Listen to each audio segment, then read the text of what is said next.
I recently spent a week in Mexico between Mexico City and the state of Morelos, and so I wanted to talk about my overall impressions and experiences from that travel. Hello, my name is Edgar, and welcome to the Eye of the Serpent channel, where I talk about Native American language, religion, spirituality, and culture. And as many of you know, I spent a week in June of 2025 exploring 2 weekends in Mexico City and the full week in between in the state of Morelos. So I stayed in Cuernavaca as my kind of staging ground or my anchor as I was exploring some of the archaeological sites and historical monuments in the capital of Cuernavaca and around the state of Morelos. So I wanted to talk about some of my overall impressions from that time. So as many of you know, with these impressions and reflections video, I'd like to talk about several major things. I want to talk about the major sites and especially the archaeological sites that I visited on this week of travel. I also will talk about the souvenirs as well as some of my overall experiences and ideas, some of the overarching themes that I kind of gathered from the adventure of spending this week in Mexico City and Morelos. And also some of the other tropes or some of the other topics that I often talk about in these kind of reviews of recent travels. So in this case, I wanted to start with what I was basically looking for between the Mexico City and Morelos. These were opportunities to both explore some of the places I'd never been to before, and in some cases I'm kind of embarrassed that I either had been spent decades since my last time, or in some cases never even visited before in my life. And I can say, for example, Chapultepec Park in Mexico City.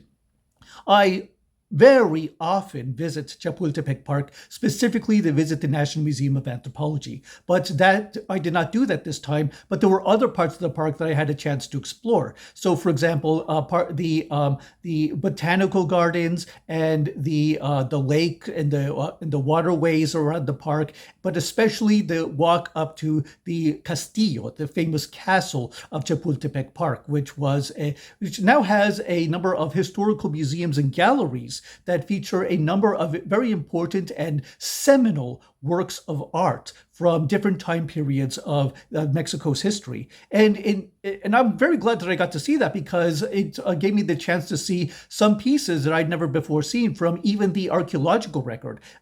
Pieces from the Mexica, the Maya, and other pre-Columbian civilizations that were on display, or at least copies, like reproductions that were on display in one of the galleries in the museum at the National Museum of History, which is within the Chapultepec Castle.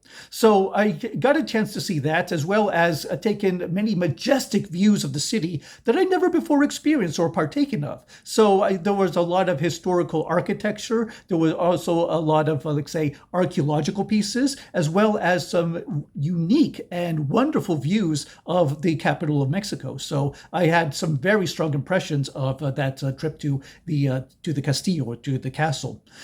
Mexico City, I also revisited the National Museum of World Cultures, which I used to visit back. I visited occasionally over the past 25 years. But in this time, it was specifically to buy a book that I had put off buying the last time I was there back in 2022. But fortunately, it was still there. And I'm going to talk about that when I come to the section on my souvenirs and purchases. So going to the museum, I got to see some very interesting new exhibitions, as well as some traditional collections that they have there, because this is a free museum that is just beside the National Palace. It's actually the same block, the same building that also houses the National Palace in the center of Mexico City at the Zócalo. And so just to the side of it is the National Museum of World Cultures, which has reproductions of ancient and in some cases contemporary ethnological, archaeological works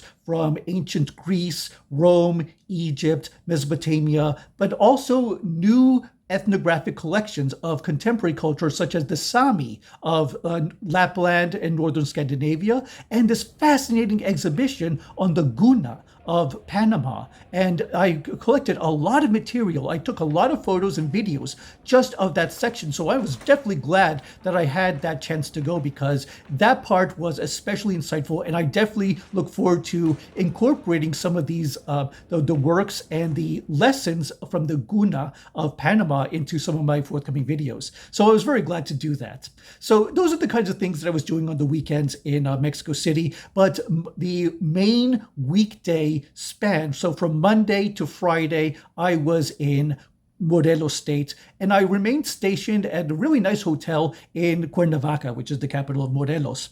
And there, didn't really do that much within Cuernavaca itself. It was mostly a place for me to stay and spend the nights while I was going out and exploring other parts of the state. So, for example, I went to Xochicalco, which was an epiclassic center that flourished from 700 to 900 AD. And this is about an hour and a half south of Cuernavaca itself. So fortunately, Uber is more available and accessible, and I'm very glad that I took a couple Uber rides, because these otherwise might have taken twice as long to reach as I would have expected. So just paying a little extra for the Uber rides was definitely an advantage, because even though I was paying extra, it saved me a lot of time, and that was the more valuable, comparing the cost versus time to get there. So Xochicalco was fascinating because it was my first time there in almost 25 years. And the last time I was there, I think I took like maybe one or two photos that actually lasted.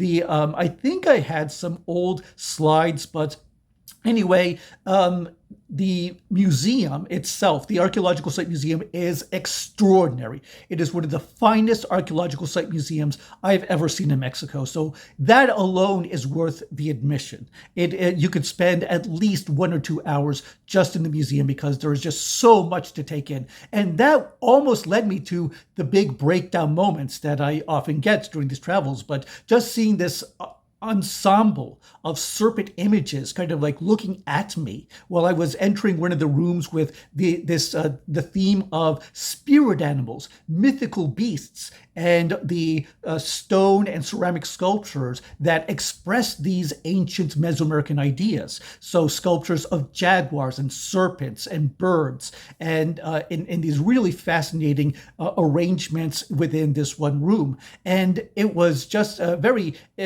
interesting, like say, introduction, or kind of like a prelude to visiting the archaeological site itself. So the archaeological site, I spent probably about 3 hours there altogether. And my highlight from the site, I would actually say two highlights from the site. One was revisiting the Pyramid of the Feathered Serpent, because as I talked about in a previous video, this was the inspiration for Feathered Serpent imports. This was the art store that led to teaching myself computing languages, which led to my current career, which has now given me more money and freedom to be able to explore Mexico and speak about the subjects of the Native American cultures on my own terms, which I was never as able to do even when I was teaching anthropology as a college professor. So I kind of had to give my thanks and my contemplations about how that image of the feathered serpent so profoundly changed and shaped my life course. So I had to give my proper thanks and homage and respect. I paid my respects to the feathered serpent at the pyramid and thanking it for the profound and radical change that it made in my life, and I would say for the better.